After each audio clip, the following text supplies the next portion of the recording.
Je m'interroge ce jour sur le flou orchestré tout autour du projet baptisé Initiative pour la transparence budgétaire, après décaissement de près de 3 milliards de francs CFA dans ce pays.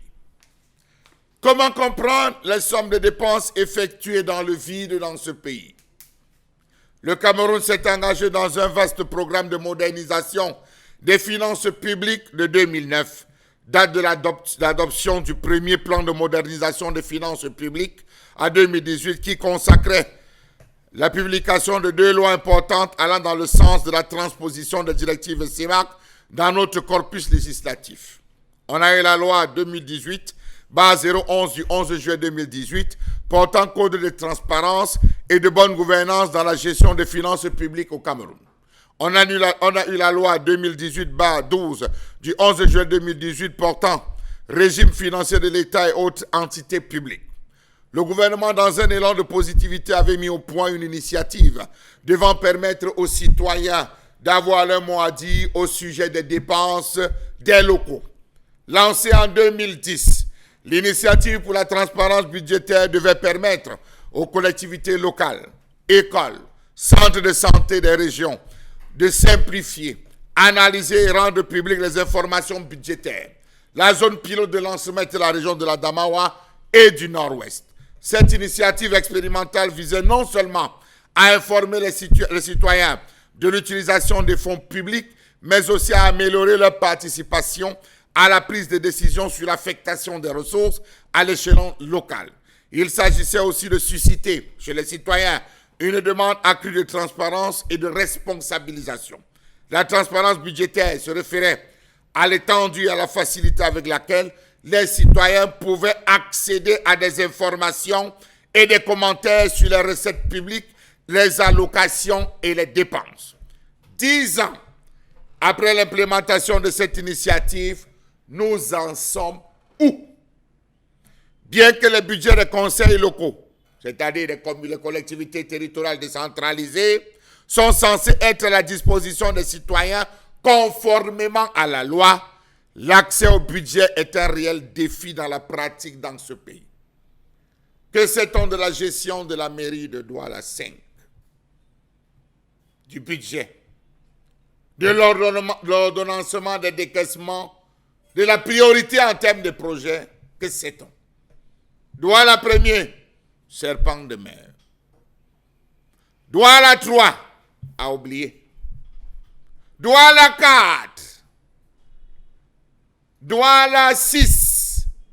Alors là, évitons de poser les questions sur Douala 6 parce qu'on a l'impression que c'est une commune qui ne communique même pas. C'est une commune littéralement fermée, aux réalités tout à fait particulières. Les gouvernants locaux se refusent à mettre à la disposition des citoyens les documents relatifs au budget. Personnellement, je me suis rendu compte, je me suis déplacé pour avoir accès à certaines informations liées, restons sur la question des infrastructures routières, le reprofilage. Rien à filtrer, une seule réponse, allez voir monsieur le maire. Une seule réponse, remplissez le carnet d'audience. Une seule réponse, allez demander au 2e, 3e adjoint, 4e adjoint. Le maire est occupé, le maire est en séminaire. Rien comme information ne fuite. Savez-vous que là où c'est acté, la photocopie de ces documents est onéreuse et certains responsables publics sont réticents à diffuser les informations demandées ou ignorent simplement que la communication de ces informations fait partie de leur devoir. Qu'est-ce qui a été prévu pour le quartier Bépanda? Rien.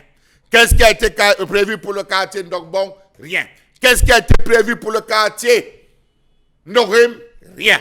Vous n'aurez aucune réponse. D'ailleurs, on est sous budget programme et budget ou alors programme d'urgence. De plus, même quand le citoyen ou les citoyens ont accès à ces informations, beaucoup ne sont pas en mesure de les comprendre en raison de leur caractère volumineux et technique. Il est donc primordial que les citoyens reçoivent des informations budgétaires simplifiées qu'ils pourront facilement assimiler. Passons. Je suis allé rencontrer personnellement les chefs de quartier. Je ne parle pas des chefs de bloc.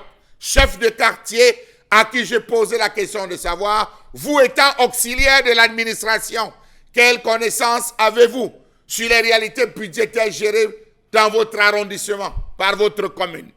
Ils ont levé les yeux regardant le ciel en disant que cette question était nouvelle depuis qu'ils étaient installés comme chefs. Savez-vous que la transparence budgétaire, tout en n'étant pas un but en soi, est une condition préalable à la participation du public et à la responsabilisation de la chaîne des gouvernants? Savez-vous qu'un budget qui n'est pas transparent, accessible et précis ne peut pas être correctement analysé? Sa mise en œuvre ne peut pas être minutieusement surveillée, ni ses résultats évalués, compte tenu de la nature technique des budgets et des processus budgétaires. La transparence des budgets exige que l'information qu'ils contiennent soit présentée dans son intégralité, afin que sous forme simplifiée rapidement. Passons. Quel est le bilan que les habitants de nos principales mairies ont de la gestion de leurs affaires? Les priorités étant 1. Renforcer les capacités d'analyse budgétaire. 2.